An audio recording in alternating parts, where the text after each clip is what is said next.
तो ऊष्मागतिकी का तृतीय नियम क्या होता है? इससे पहले आपको थोड़ा बताएं कि जलोट यानी कि zero law of thermodynamics, first law of thermodynamics, second law of thermodynamics, third law of thermodynamics.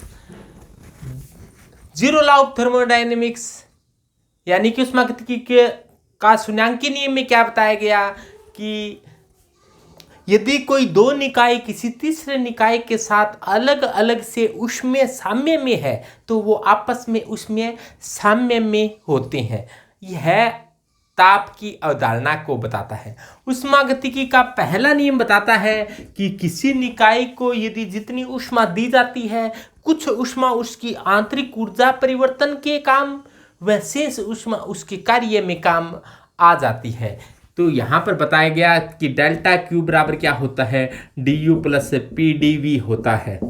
तो ये सलोट में क्या बताया गया सेकंड लॉ ऑफ थर्मोडायनेमिक्स में कि ब्रह्मांड की एंट्रोपी है वो लगातार बढ़ रही है और ब्रह्मांड की एंट्रोपी बढ़ने के कारण स्वतः प्रक्रम है, यानी कि कुछ प्रक्रम ऐसे होते हैं जो अपने आप ही घटित हो जाते हैं जिसके कारण ब्रह्मांड की एंट्रोपी, ब्रह्मांड की अव्यवस्था, यादृच्छिकता, रैंडमनेस के मान में लगातार वृद्धि हो रही है। इसे सलोट कहा जाता है।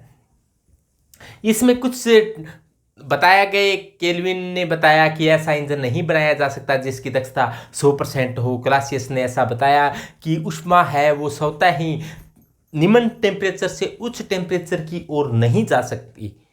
ऊष्मा का प्रवाह कम ताप से उच्च ताप की तरफ स्वतः नहीं हो सकता। ऐसा करने के लिए अपने को बाहरी कार्य करना पड़ेगा। तो ये तो बात बताई गई। आज अपने बात करते हैं टलोट की, यानी कि थर्ड लॉ ऑफ थर्मोडायनेमिक्स क्या है।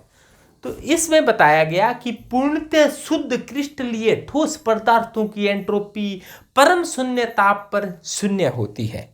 तो यानी क्या क्या होना चाहिए, पूर्णतः शुद्ध होना चाहिए, पूर्णतः शुद्ध होना चाहिए, यानी कि एब्सोल्यूट प्योर होना चाहिए। सॉलिड होना चाहिए, पूर्णतः शुद्ध क्रिस्टलीय सॉलिड। कैसे होना चाहिए, क्रिस्टलीय होना चाहिए। पूर्णतः शुद्ध क्रिस्टलीय ठोस पदार्थों की एंट्रोपी परम शून्यता, परम शून्यताप कहा जाता है, 0 केल्विन पर क्या होती है, शून्य होती है। इस कंडीशन में S0 यानी कि एंट्रोपी है वो 0 केल्विन पर क्या है, शून्य होती है। ऐसी बात बताई थर्ड लॉ ऑफ थर्मोडायनेमिक्स ने। दोबारा सुने कि पूर्णतः शुद्ध क्रिस्टलीय ठोस पदार्थों की एंट्रोपी परम शून्यता पर शून्य होती है, लेकिन अपने जैसे जैसे टेम्परेचर बढ़ाए वैसे वैसे एंट्रोपी है वो बढ़ जाएगी। जैसे मान लो कोई पदार्थ था वो सॉलिड था और पूर्णतः शुद्ध था, सॉलिड है, क्रिस्टलाइन है, 0 केल्विन पर इसकी एंट्रोपी क्या है, 0 है। लेकिन एक को थोड़ा सा गर्म किया तो ये अभी इतना गर्म किया है गलनांक से कम टेम्परेचर तक है, ये भी सॉलिड है लेकिन इसका टेम्परेचर है वो ताप है वो 0 केल्विन नहीं है, इसका ताप है वो 0 केल्विन नहीं है। अब तो क्या है, ताप है, माना कितना है, T ताप है। तो अब इसकी एंट्रोपी है वो कुछ न कुछ होगी, ST का मान कुछ न कुछ होगा। वो कितना होगा वो इस थर्ड लॉ ऑफ थर्मोडायनेमिक्स की सहायता से आसानी से ज्ञात किया जा सकता है कि अपने जानते हैं कि डेल्टा S बराबर क्या होता है, Q रिवर्सिबल अपॉन T, यानी कि उत्क्रमणीय प्रक्रम के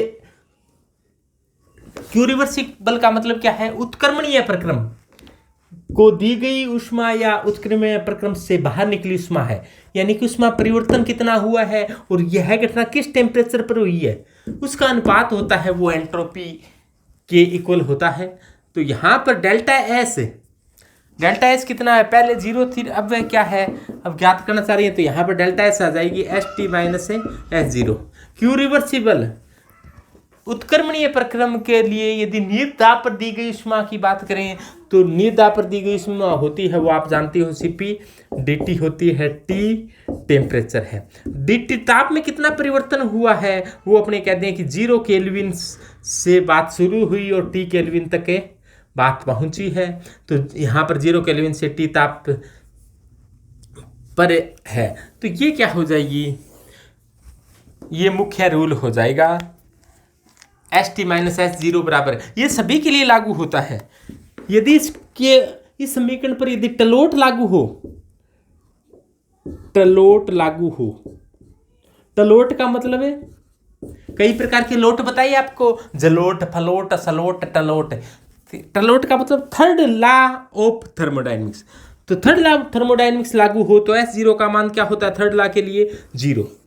थर्ड लॉ के अनुसार पूर्णतः शुद्ध क्रिस्टलीय ठोस पदार्थ हो तो एस जीरो का मान जीरो होगा। लेकिन पूर्णतः शुद्ध नहीं है, कोई मिलावट वगैरह है तो एस जीरो का मान जीरो नहीं होगा।